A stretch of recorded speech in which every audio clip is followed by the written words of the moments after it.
Bai, erritu da, olako karpeta txiki bat, karpeta txiki honek bere pestainak eta batzu gauzak gordetzeko, eta horren barrenean do, alde batetik pin bat, adieraz emango diguna aukera, kalian adierazteko ere, zazpi lurraldez osatutako herri bateko kide gala, zazpiak bat armarri ezaguna dugu.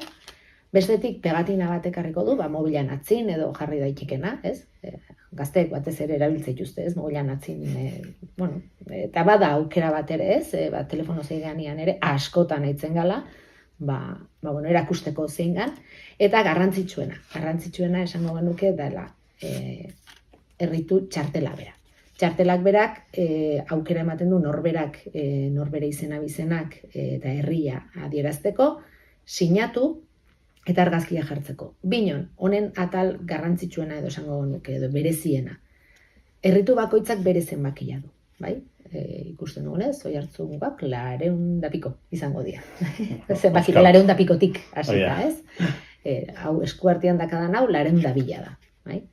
Orduan, hau zigilatu ingo da, eta hortaz gain norberak bere zenbakia izango du eta aukera eukiko du webgunean erregistratzeko. Gure eskuk ez du berezko erregistro bat sortuko. Alegia, txartela hau betetzea datorrenaren datuak guk ez ditugu jasoko. Binon, norberak erabakiko du bere datuak webgunean erregistratu nahi ditun ala ez. Eta hortarako, hemen atzindo QR bat, eramango zaituna webgunera eta norberak erregistratzeko aukera izango du.